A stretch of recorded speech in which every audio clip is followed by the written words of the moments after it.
This story is titled, My Psycho-Biological Sister Falsely Accused Me of SA. Now the truth came out, and they want to reconcile. Hey everyone, we put a lot of time and effort into finding these stories to keep bringing you the best content. If you enjoy what I do, it would mean the world if you hit that subscribe button. Your support really makes all the difference and keeps this journey going strong. Thanks so much for being here with me. Now let's start the video. OP starts by saying, when I think back to the moment my life changed, it doesn't feel real. It's like watching a slow-motion car crash. You know what's coming, but you can't do anything to stop it.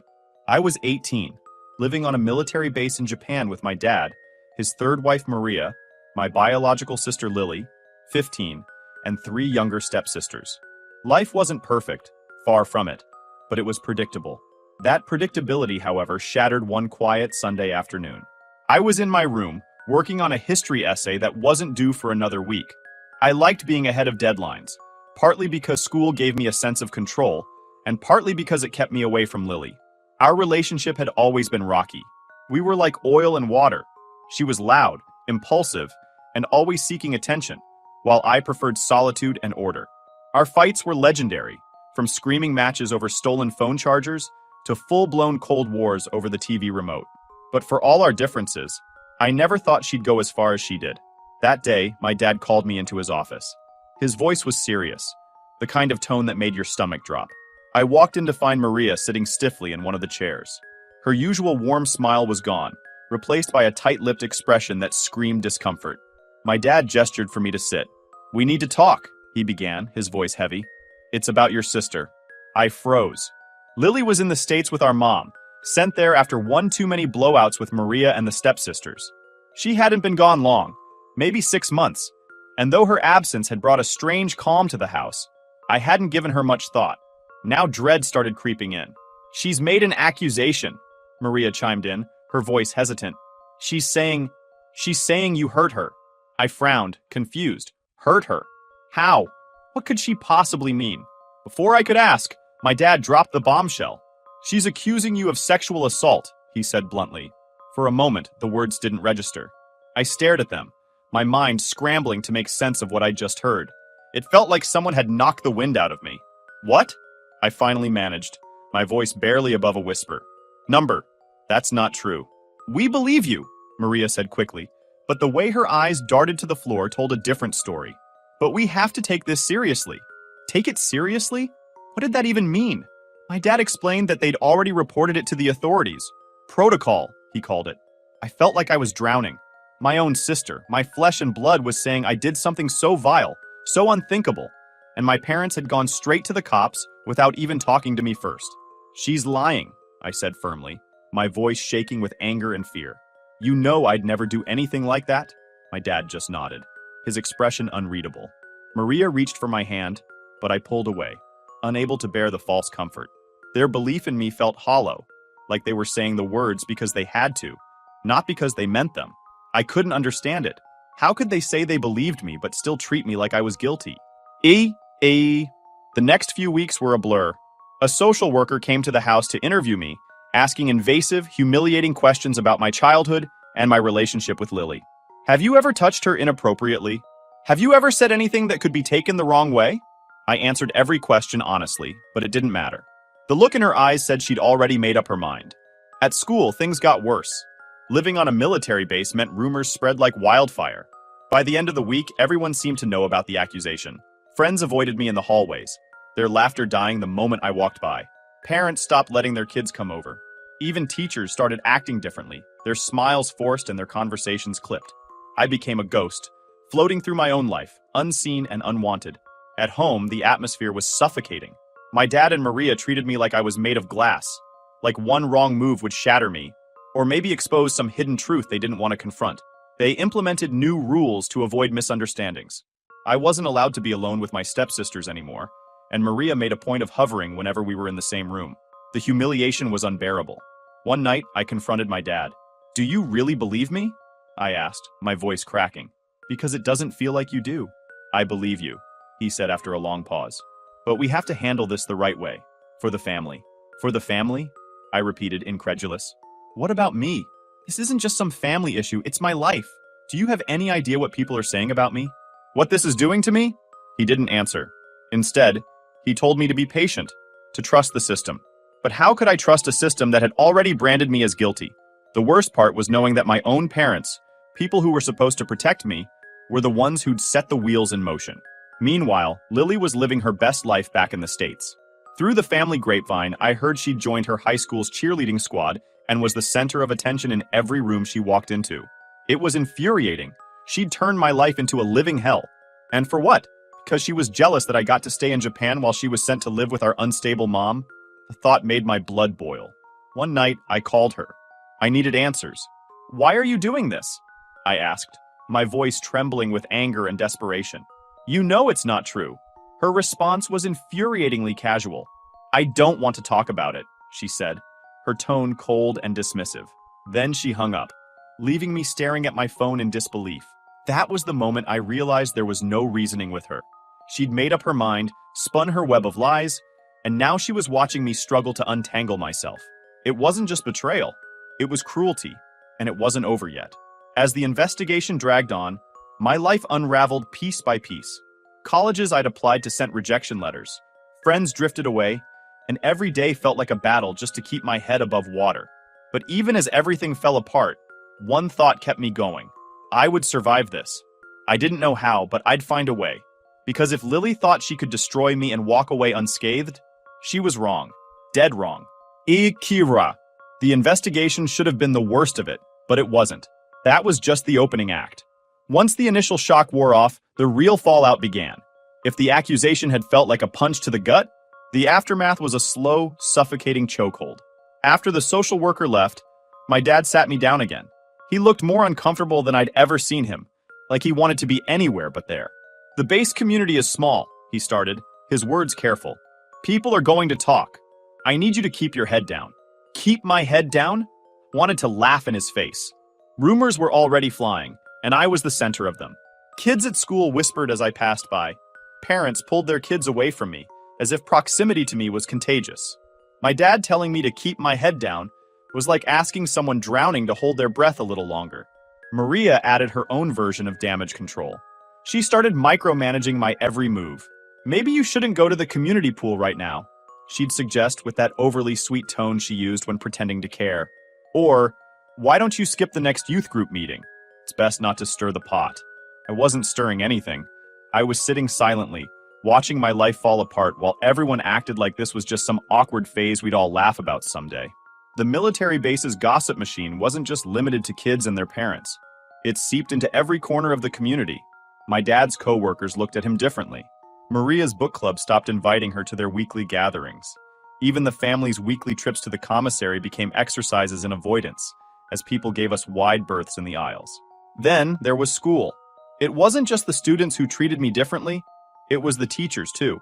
Mr. Collins, my history teacher, used to joke around with me during class, asking about my gaming habits or what new gadgets I was into. Now he barely looked me in the eye. When he called on me to answer a question, it felt like he was bracing himself for something awful. It wasn't what he said. It was what he didn't say. The silence and the gaps, the way he avoided my gaze, spoke volumes. The walls of home weren't safe either. Maria implemented new precautions that stripped away whatever shreds of normalcy I had left.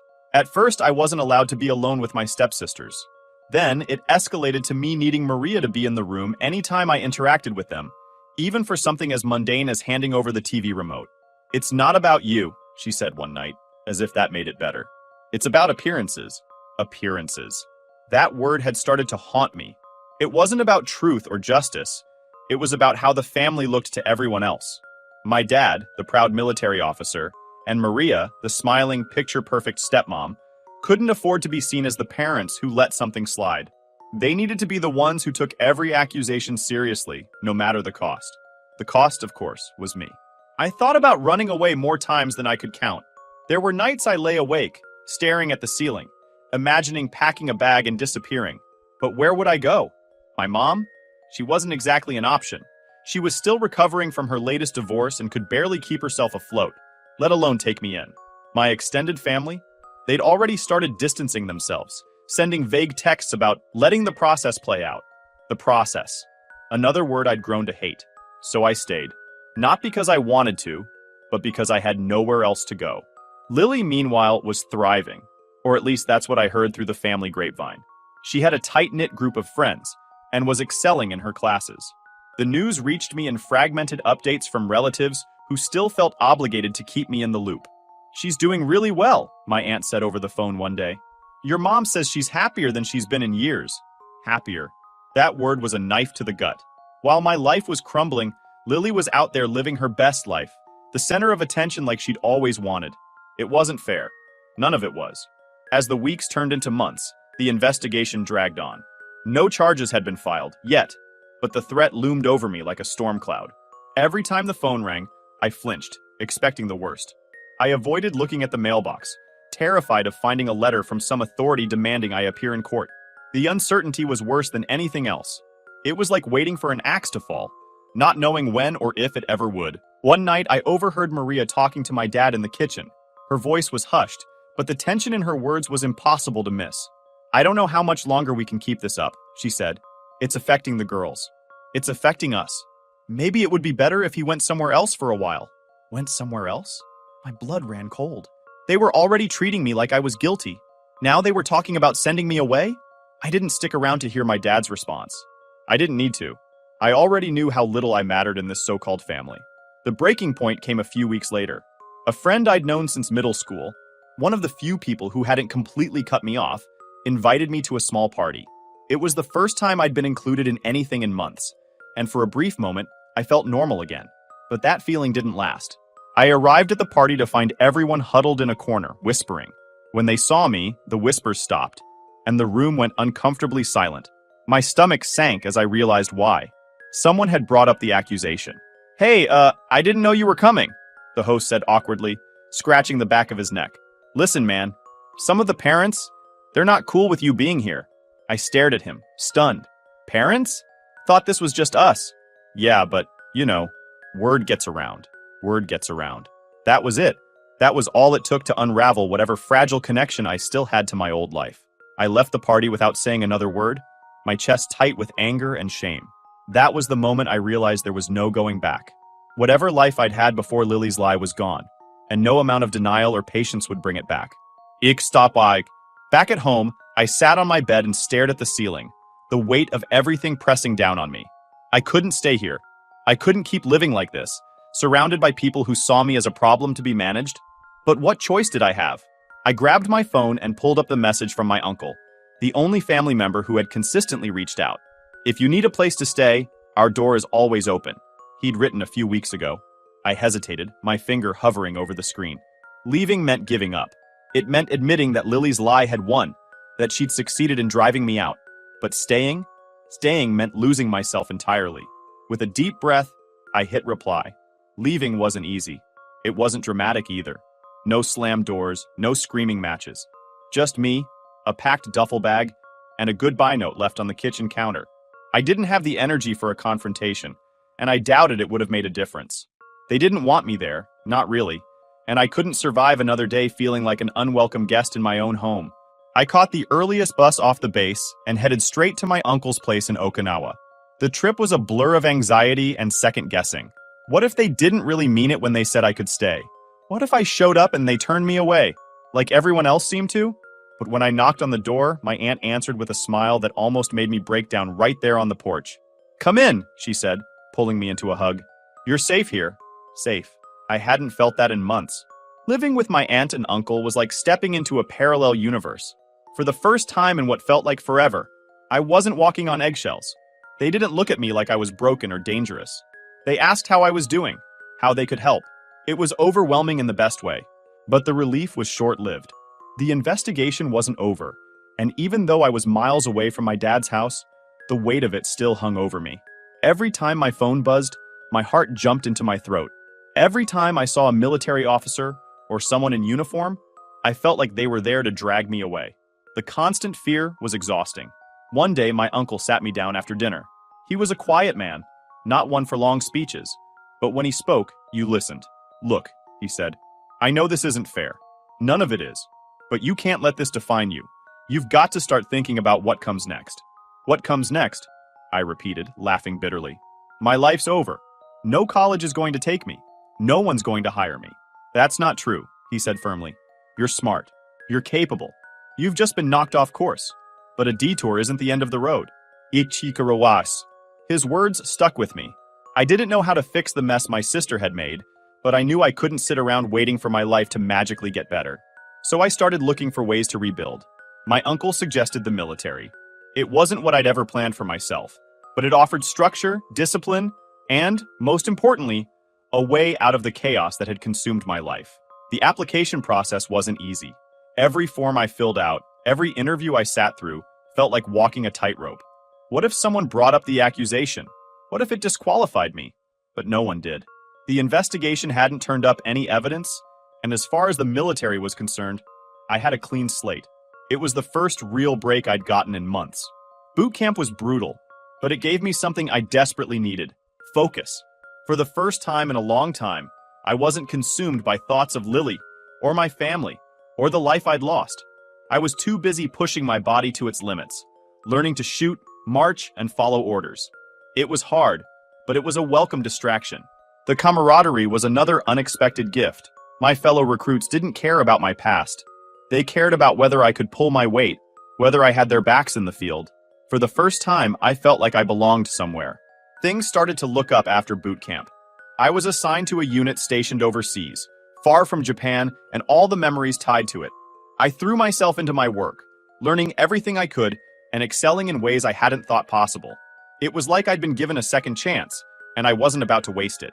But even as I built this new life, the shadows of the past lingered. I couldn't escape the feeling that Lily's lie was still out there, waiting to resurface and ruin everything all over again. And then, one day, it did. I was sitting in my barracks, scrolling through my phone after a long day, when I got a text from my mom. We hadn't spoken in months. She was firmly on Lily's side, and I hadn't forgiven her for it. But curiosity got the better of me, and I opened the message. "Your sister's been hospitalized," it read. "She tried to hurt herself." For a moment, I just stared at the screen. I didn't know how to feel. On one hand, no one deserves to feel so hopeless they want to end their life. On the other hand, this was Lily. The person who had lied about me, destroyed my reputation, and left me to pick up the pieces. Compassion and anger warred inside me, leaving me paralyzed. Before I could even process the message, another text came through. This one was from my dad. "She admitted she lied," it read. "She told her therapist. She said she was jealous of you staying in Japan and wanted attention." I dropped the phone. The words blurred together as rage bubbled up inside me. Jealousy? Attention? Those were her reasons for tearing my life apart? For making me feel like a criminal in my own home? For nearly destroying my future? I paced the room, fists clenched, trying to calm the storm inside me. Part of me wanted to call her, to scream at her, to demand an explanation. But what would that accomplish? She'd already shown she was willing to manipulate anyone and everyone to get what she wanted. An apology from her wouldn't mean anything. The next day, I got a call from my dad. I almost didn't answer, but curiosity got the better of me. "She's struggling," he said, his voice heavy. "She feels terrible about what she did. She's asking for your forgiveness." I laughed bitterly. Forgiveness? That's rich. Did she feel terrible while I was being interrogated by a social worker? Did she feel terrible when I lost all my friends? Or when I couldn't get into college? Yeah, no thanks. "She's your sister," he said, as if that absolved her of everything. "She's young. She made a mistake." "A mistake?" I snapped. "Dropping a glass is a mistake. Forgetting someone's birthday is a mistake. What she did was calculated. She knew exactly what she was doing." There was a long silence on the other end of the line. Finally, my dad sighed. "You don't have to forgive her, but maybe think about what holding on to this anger is doing to you." I hung up without responding. I didn't need his lectures. What I needed was to keep moving forward, to keep building the life Lily had tried to take from me. Back at base, I threw myself into work with renewed determination. If my family wanted to dwell on the past, that was their choice. But I had no intention of letting them drag me back into the chaos. I was done being their scapegoat. From now on, my life was mine, and I was going to make the most of it. The months after my dad's call felt like a turning point. For the first time, I wasn't looking over my shoulder, waiting for the next piece of fallout to hit. Lily's admission to her therapist had exonerated me in the eyes of the authorities. Not that they ever publicly cleared my name, of course. The stain of the accusation was still there, but at least I wasn't living under the threat of legal action anymore. I doubled down on my work. My superiors noticed too. I started earning promotions, slowly climbing the ranks and gaining responsibilities that challenged me in ways I hadn't expected. Leadership came naturally, and for the first time in years, I felt capable, like I wasn't just surviving, but thriving. Every small victory felt like reclaiming a piece of the life I'd lost. But even as I built something new, the past had a way of creeping in. It started with the messages. They came sporadically at first. Texts from Lily, always vague and emotional. "I need to talk to you. Please, I'm sorry. I just want to make things right." I ignored every one of them. What was there to say? Words couldn't undo the damage she'd done, and I wasn't interested in hearing her excuses. Then came the calls.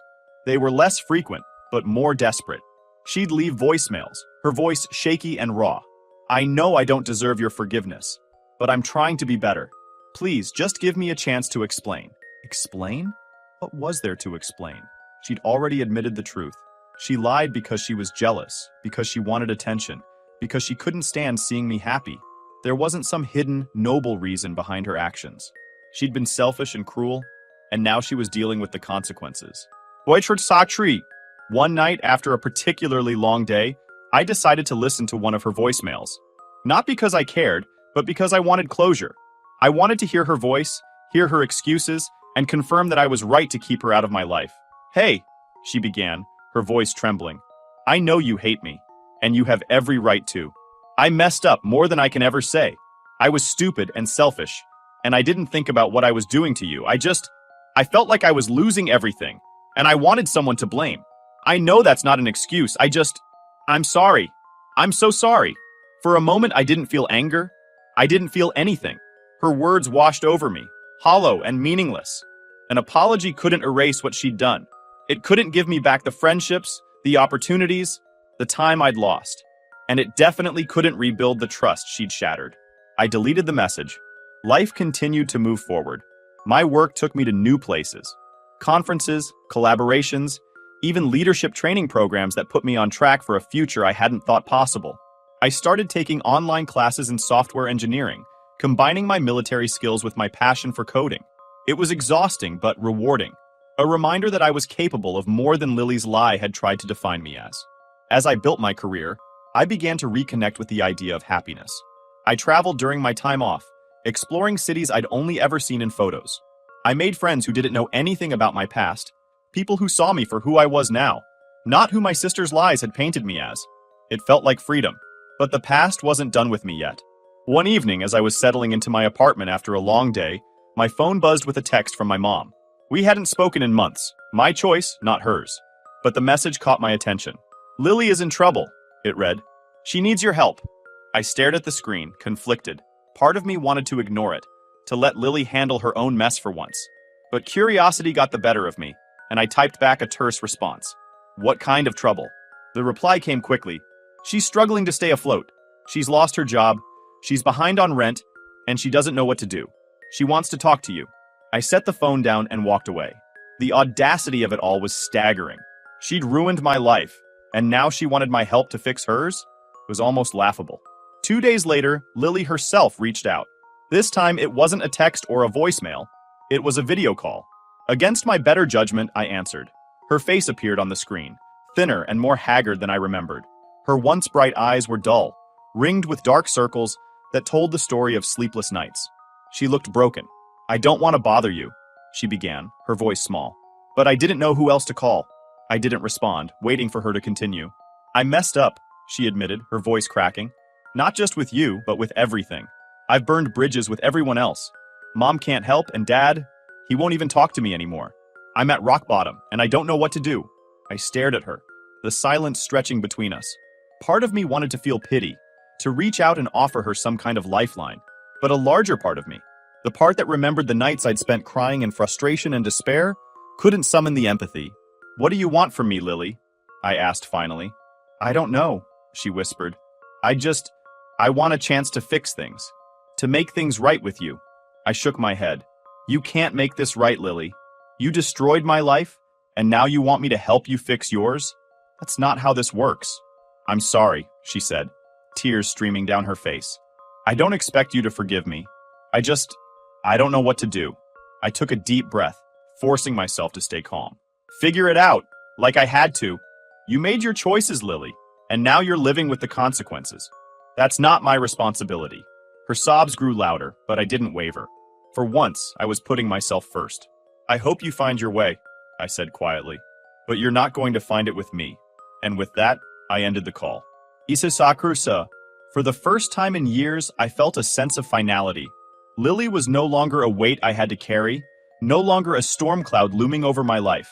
I had finally closed the door on the chapter she'd tried to write for me, and I was ready to move forward. For good. Life moved on. My work kept me busy, my projects thrived, and for the first time in years, I felt like I wasn't tethered to the past. I stopped checking for messages from family, stopped wondering if they'd change, stopped hoping for some kind of resolution. I didn't need their closure anymore. I'd made my own. One evening, as I wrapped up work on an app I'd been designing, I realized I hadn't thought about Lily in weeks. Not out of bitterness, but because my life had finally outgrown the shadow of her lies. She was just a part of my story now, not the whole thing. I've built something I'm proud of. My career, my friendships, and my independence aren't things anyone gave me. They're things I earned. And as I look ahead, I know my focus is where it should be, forward. So yeah, that's where I'm at now, Reddit.